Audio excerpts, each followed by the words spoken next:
I'm going to talk about the neck now.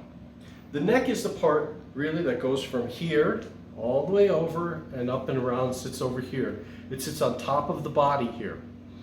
On many harps, this is called the top block. The top of the body is called the top block. And then the neck turns, comes over, and rests down on the top of the body. This area right here is called the knee block. Because someone somewhere along the time said it looked like a bent knee. So that's the myth that we've heard through time. So anyway, so this is the knee block is this area right here. This little extra piece that's out over here, that's on the side of it, which you can see the neck is here, and this piece over here is attached to the neck. On some of these lever harps, this sometimes is called the cheek. This piece over here that's on the side of the neck is the cheek. But on the pedal harp, it's never referred to that way as the cheek. It's just part of the knee block. It's just called the whole knee block. So the neck, too, with this curve here, there's a reason for the curve, and it has to do with mathematics and physics, which are acoustics. So the neck has this curve on here. Sometimes it's called the harmonic curve.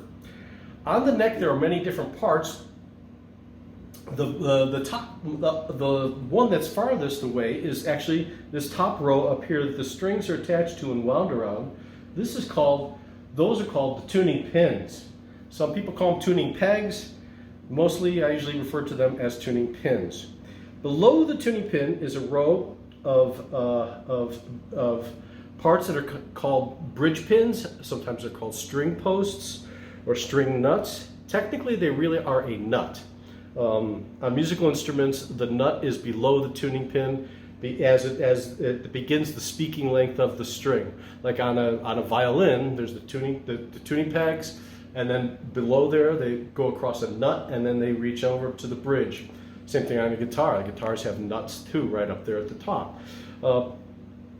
Then below there on this harp here, there are levers. This harp has a full set of levers, a lever for every string. And the levers, of course, create the semitones, the half steps on there.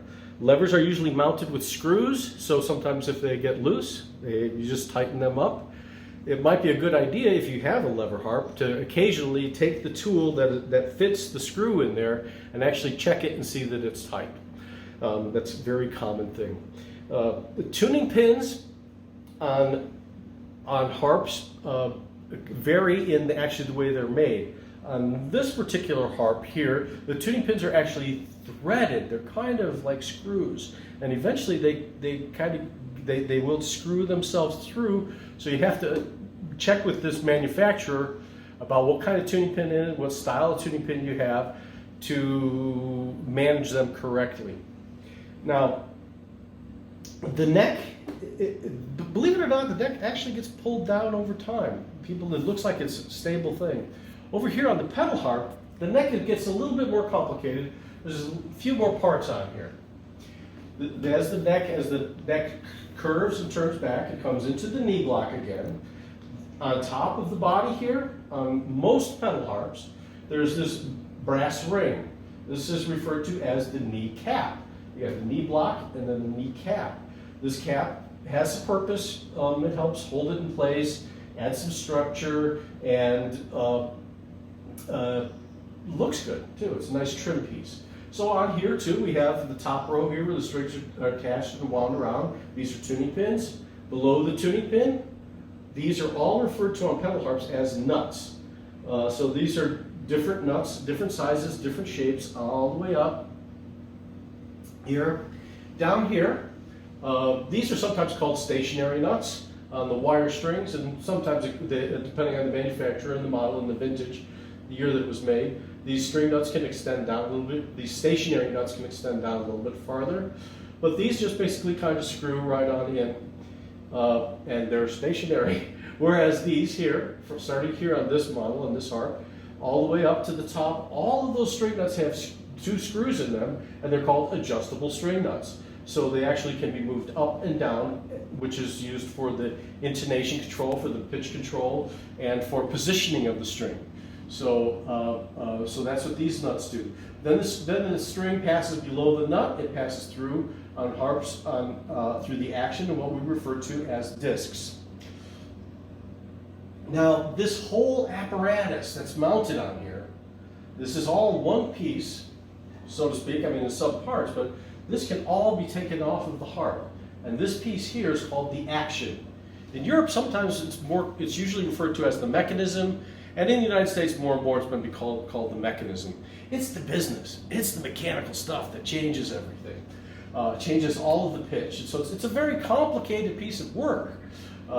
It is made on the inside of hundreds of parts, and each part is connected together in what we call a chain or a link chain.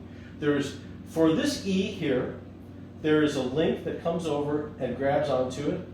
Then from here, there's a link that goes from here to the next E, and then there's another link from that E to this E to this E to this, and so on and so forth. So there's a chain link inside here for each one of these. That's each disc rank, each note has its own link chain. So there, in this case, the C naturals all have the C natural link chain that's inside there. The links actually, I can back up a little bit, because when we're talking about the mechanism, what happens? So I'm going to cover that again when I get down to the bass and I talk a little bit more about the pedals. So those are the basic parts of the neck and what's going on with the neck. The neck actually comes up, and on this harp, it goes into the column and is mounted inside the column. On this harp over here, the neck finishes right here. There's a joint, and the neck comes down and sits on top of the pillar. And it's joined there in the pillar. The pillar on this harp has a feature, which might come out in the video, but you see my finger goes like this. There's a feature here on the front of this that makes it wider than it actually is, than the pillar actually is. And this piece is sometimes called the pillar support or the pillar brace.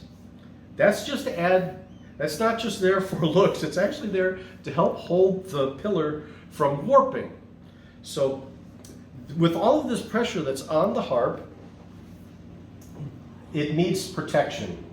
One of the points of protection is the pillar that holds them apart. I mean, think about this.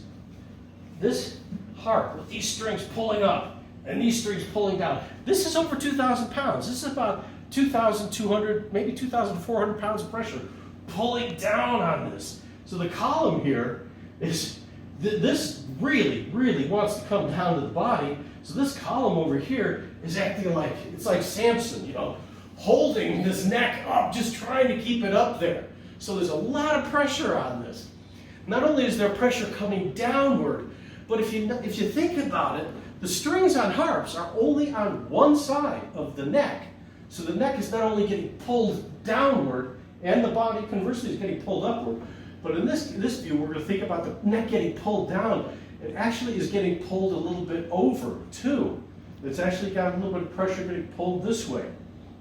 And that takes decades for it to actually affect it and cause a problem, but that is the case. So one of the questions people have often about the pedal harps and on the columns of the pedal harps is that, how come the columns are lean on an angle? And if you look at this, it might be kind of hard to see in this view over here, but from there, you might see that the column is actually leaned a little bit this direction. The top is not straight over the bottom.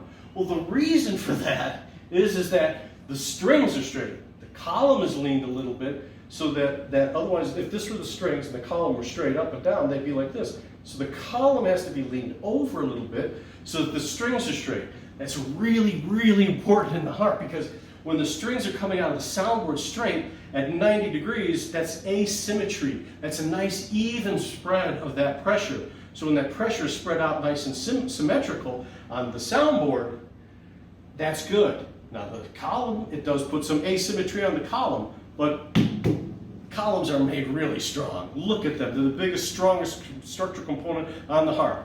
They can easily withstand this for a long, long time. Those are basically the three major components of the harp. The body, the neck, and the column.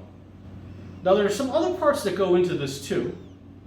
And that could be on this particular harp. There's something that's put on the top here, and it's called a crown.